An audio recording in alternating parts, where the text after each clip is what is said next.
Good morning. In 2008, when our son George was 6 years old, we brought him to the training choir here at St. Luke's. At that point, our family was split between 4 churches. Kirsten in Barrington, I was serving a church in Glenview. Our younger boys continued to worship at Emmanuel Lutheran Church here in Evanston. And George would sometimes come here when the training choir sang on Sunday mornings. We made that effort because we knew what an extraordinary musical and spiritual training he would get from Jonathan Scarozza and the program here at St. Luke's. It's pure happenstance, or maybe the better word is grace, that a few years later I came to work here myself. I never thought that would happen. And I did it at that time, even though it meant a pay cut. And I don't mean that to mean anything other than what I knew it would do for my family. It was worth it. It was something I could share with my boys. Instead of going to work away from them, we could do it here together.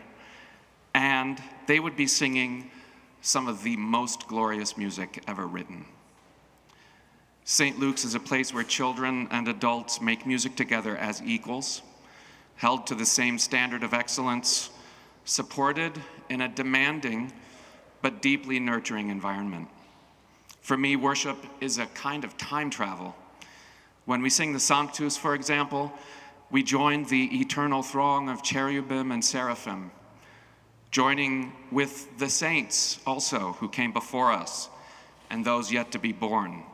I join in singing with my parents who are long gone by now, 2 of my sisters, and many other loved ones. Weekly worship keeps me grounded and connected to our community. It's a habit. We were talking about this in choir the other night. Will Durant paraphrased Aristotle's view on virtue when he wrote, "We are what we repeatedly do. Excellence, then, is not an act, but a habit." And Jesus commanded us, "Do this in remembrance of me." Other than love your neighbor as yourself, that's really one of the very few things that he told us directly we must do.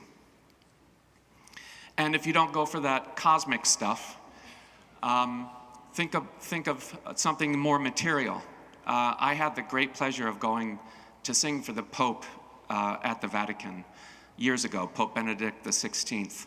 I had some extra time on my hands. I decided to get into this line, very long line, in the Basilica to rub St. Peter's foot. And I was really kind of ambivalent about it, but I didn't have anything else to do. I had seen all this stuff. And I got in line, and there were these 2 women in front of me who were super excited to be there. And I frankly just didn't quite understand it. And we were talking, though, really enjoyed talking with them. They were from Africa on pilgrimage. And they got up there, and they rubbed St. Peter's foot. St. Peter's on his throne, about 9 feet high. His foot is about 4 feet from the ground. And the woman right in front of me rubbed St. Peter's foot and fell to the ground writhing. And I'm like, oh, brother, what is this? And then I rubbed St. Peter's foot, and I was absolutely overcome with the most profound emotion, other than the birth of my children, that I had ever felt. And the thing is that giant marble foot was practically rubbed away. That means human flesh, over hundreds of years, pilgrims making their way to St. Peter's, rubbed that marble foot almost gone.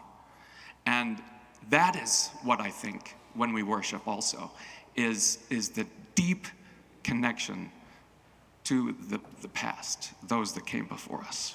I'm amazed and grateful each week for my colleagues on staff here who put in so much remarkable and thoughtful work. For Reverend Benakis' leadership. I wrote this down because I knew I would get emotional. For all the members of the choir who demonstrate to me the meaning of faithfulness, and for all of you who represent the meaning of the beloved community.